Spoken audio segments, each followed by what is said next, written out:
Today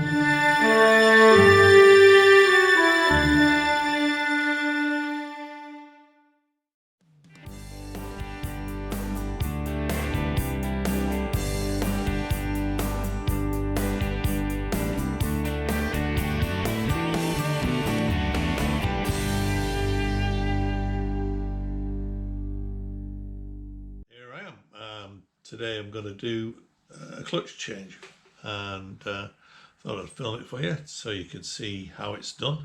Yeah, so here we go. First thing you do, take the gear change off. So you loosen this bolt on the top, which normally should not be tight, and just loosen that off, half a turn, and then broad blade screwdriver at the back of it. There you go. And you put it in your parts box, which you've already prepared to put all the bits in. It's just a tin, and I've probably nuts and bolts in it. Always do that, and you won't lose them when you can't find stuff. And obviously you count stuff out and you count stuff in, as they do in the Air Force. If you've got any bits left, that's not good. So you need to find out where they go. So first thing is, I loosen these top ones.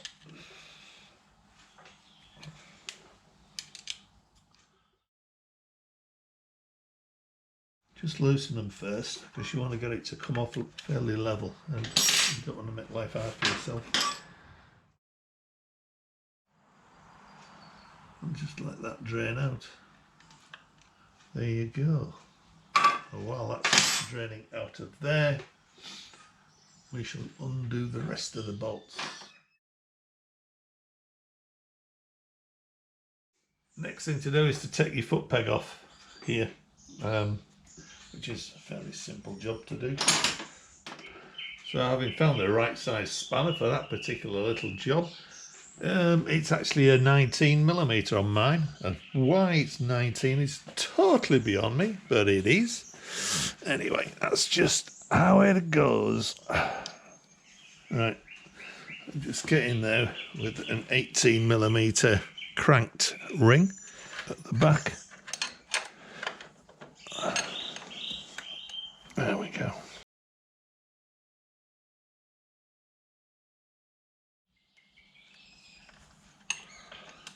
There we go. That's a cranked ring, if you didn't know what one was. It's just got a crank on it, it just gets it back of it. Okay, I've had them since I was a boy, really, these. All my tools. I can't remember buying any for many years. When you buy tools, buy good ones. Don't buy cheap crap. You will live a long time, and you will always need tools if you do this sort of stuff. If you like working on bikes, you'll always need tools, so buy decent tools. Anyway, yeah, so put that in your parts box. Just take your nuts off, that's 1/2 inch. That is the difference between an oil leak and not. Use new ones, they're cheap as chips. But always use new. Just continue with undoing these bolts now. Obviously you need to take these your cover inspection plugs out. A lot of people say you need a special tool for that. No, you don't. You just need a broad blade screwdriver. It looks perfectly into here, and you can unscrew it.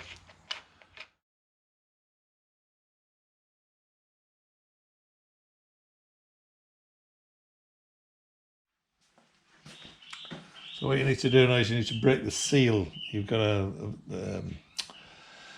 gasket obviously at the back of here, and you need to break that seal. So do that simply with the hide mallet, not a hard one. Just go around, give it a tap.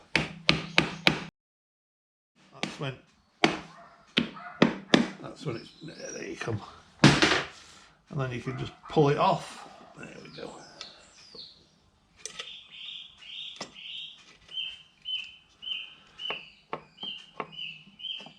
There's a little O-ring on here that drags it a bit. You have to pull it off that. There you go. Come on, you bugger. There you go, and she's off. So there we go. There's your alternator. Big magnet in the middle. Don't put your watch near that because it will just destroy it. It's a really powerful magnet. And there's your clutch. Just before I take it all apart, I'll try and show you all the bits do. So there's your alternator, and there's the cable that runs from the alternator up here through your bung, and it comes out here and goes into your battery, obviously, for charging.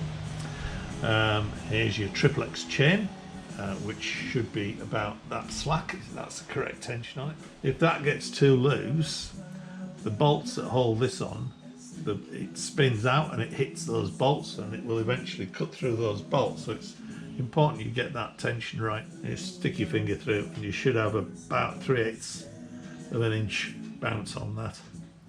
And if you've got that, you're fine. And then rotate it. It's probably just turn it around with your back wheel and check it 3 or 4 positions, but that's about the maximum you want it, and not rod tight either. If you've got a stretched chain where you've got really tight and really slack in places, buy a new chain. Don't.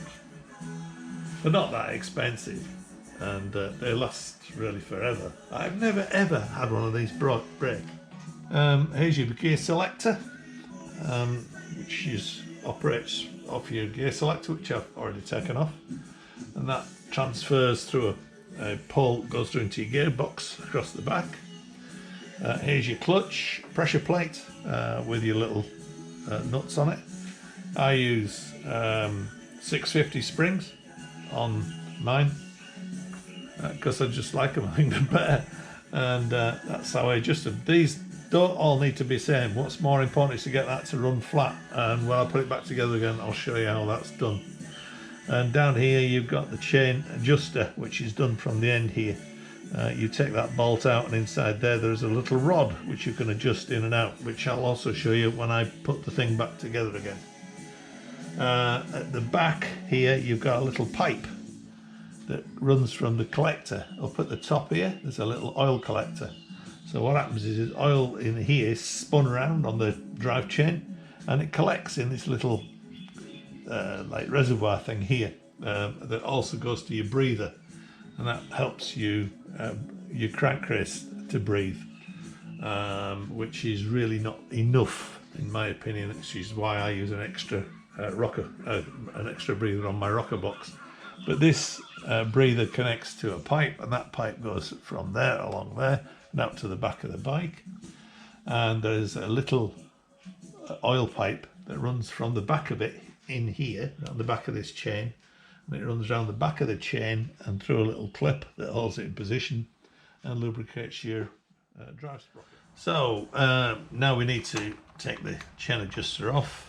I'll loosen it off so I can get everything apart. And it's a 7/16 nut.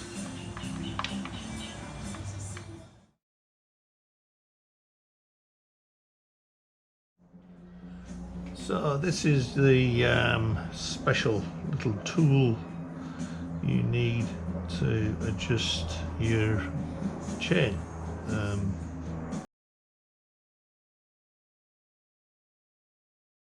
This adjuster fits into the end of the adjuster bolt. There's a slot in it, and that fits into the end of it. And let's say you can make these out of a bolt, but you can't do it with a screwdriver. There's just no way to get in there. It's impossible. And then to undo is anti-clockwise, and to tighten up is clockwise. Do any work on the clutch, you need to stop the engine rotating. The easiest way to do that is to put your bike in gear. I usually put it in 5th, then lock your back wheel up. Stop the back wheel from going round is by putting a strop on your foot brake, and then just tighten it up until you can just put a little bit of movement on the pedal. You don't want it over tight because you will blow your brake cylinder. This is a lot more powerful than your foot. You do not want to burst your seals in your disc, obviously, but you just do want to turn it, stop it going around. So just tighten it up until you can't turn the wheel anymore with a spanner on it. And that's basically it, and it's dead easy to do. It works a treat. Okay, so now you've got that all locked up and your back wheel's locked up. There's a lock tab on here. Got it. Just not like flat.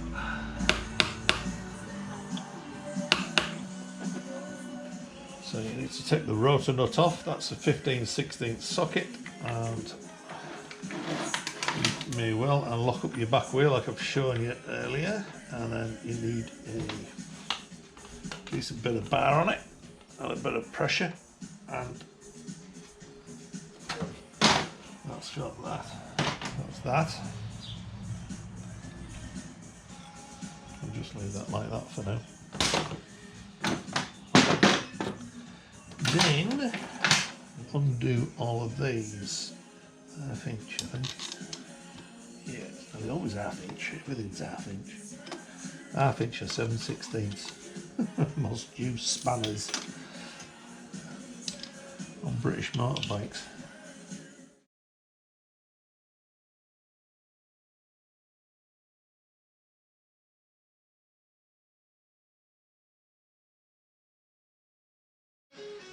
Okay, so we've got the alternator ready to come off. That's free. That just pops off, and now we'll take the clutch plates off and remove the cross shaft. Okay, I have an old chisel, another old chisel. I've got loads of old chisels, and to adjust or to take off these clutch adjusters, an old chisel, and grind a V into the middle and flatten the end. You don't want it sharp, obviously, and then that fits very nicely onto your studs, and you can undo them, and it saves you having to go out and buy a really expensive one. Now we go back to normal speed.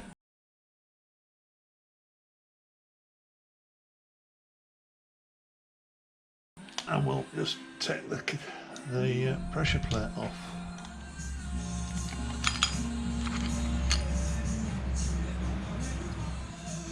And there's your pressure plate.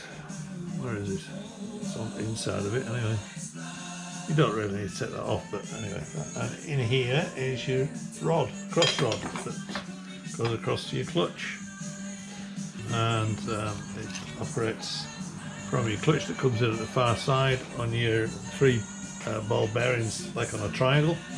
When you operate that, that comes out, and that operates, lifts your pressure plate. There we go. So I use this magnet. Are we still filming? Yes. I use this real earth magnet to pull them off, and they come off real easy.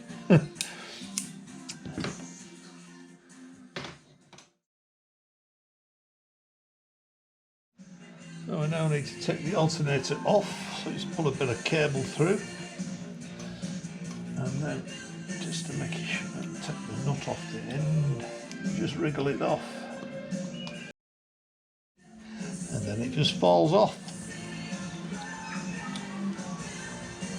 So don't keep well away from your watch with that magnet. So take your lock tab off. That's your lock tab, and that just fits on there, and that bends up around the corner of the nut, and it stops it undoing. It's hence why it's called a lock tab. That fits into keyway on the magnet. On here, I'm trying to point out, you can see your timing marks, advance and retard, which are opposite, 180 degrees opposite. So you've got 2 firing points. I run my bike always at 36 degrees. You can then use this face as a degree mark. The back edge of that is 34 degrees, halfway in between the two is 36.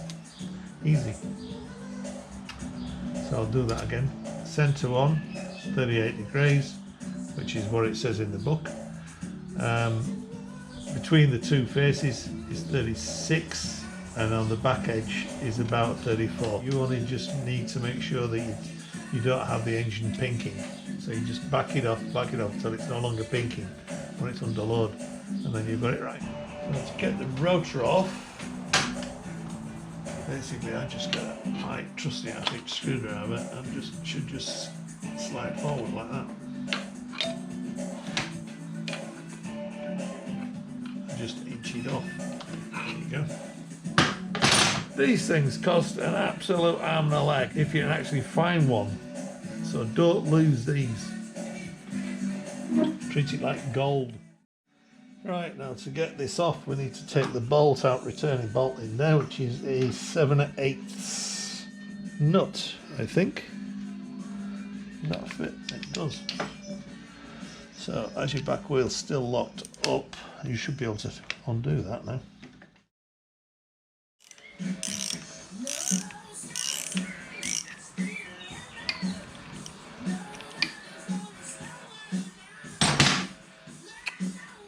So you want a little screwdriver. Where's the camera gone?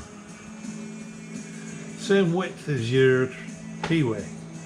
Let's just grind one to fit down so that it fits nicely in your keyway. Go to the bottom of your keyway, just below jointed, and tap it, and it comes out very easily then. There you go. Don't lose it, don't damage it.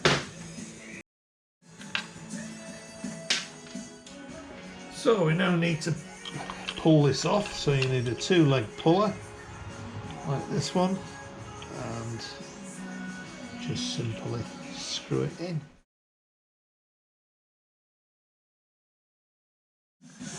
Okay, so to remove the clutch hub you have to remove this and you take that washer out, and at the back of that there is a very small recess where you can fit your hub extractor. So anyway, that screws in there. Screw that in.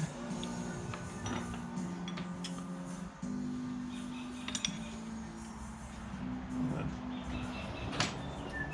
little tap, and it'll pull it off, and then you can pull it off. And it comes off easy once you've done that.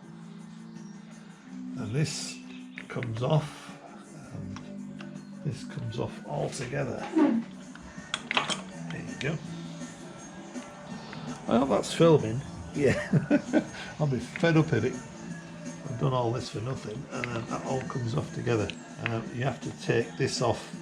So it's really really fiddly little bit of a job. But once you've done it, you can then lift that off, and that comes off in one piece. The reason you have to use a puller is because it's on a tape, and you have to break that taper to get the hub off. If your hub's loose, it's loose on there, and it shouldn't be. It should be nice and snug. Anyway, what we have to do now is remove this plate, and then I can get at the back of here and remove the drive sprocket.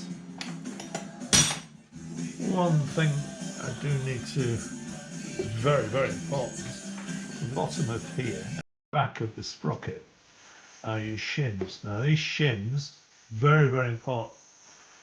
What they do is they make sure that your sprocket and teeth all line up, and it's absolutely imperative that that is absolutely spot on to within a few thou. It's not open to just it looks alright. You must get that right.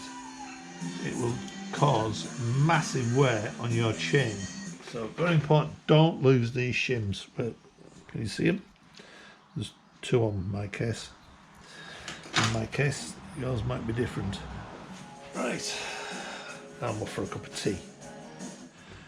So the next job is to remove the woodruff key. That is, a woodruff key is not a square key, it is just, it's like a half curve. Quite easy to get out.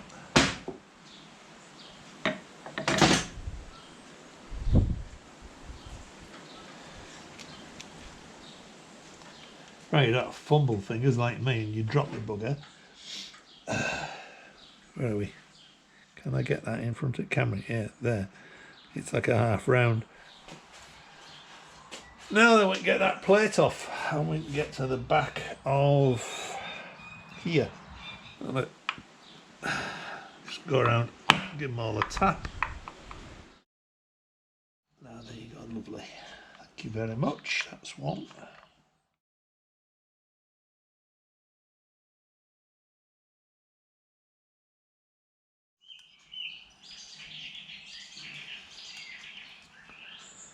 There's the plate, and there's the oil seal.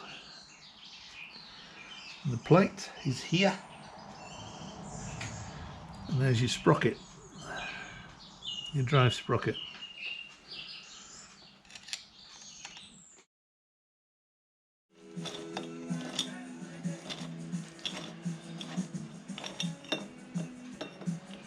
Yeah, you can't do that job without buying that.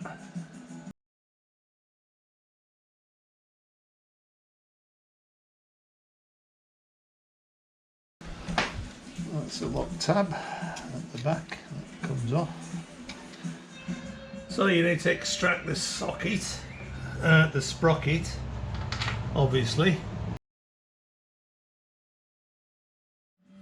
You have to take chain off too. I forgot about saying that. Yes, take chain off first. It's pretty obvious, but yeah, anyway. This is a 22 sprocket.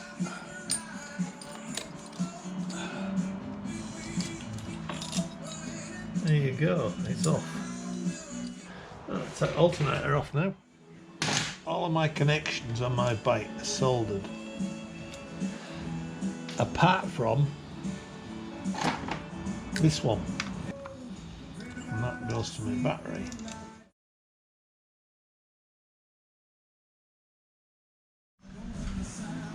So just pull that through.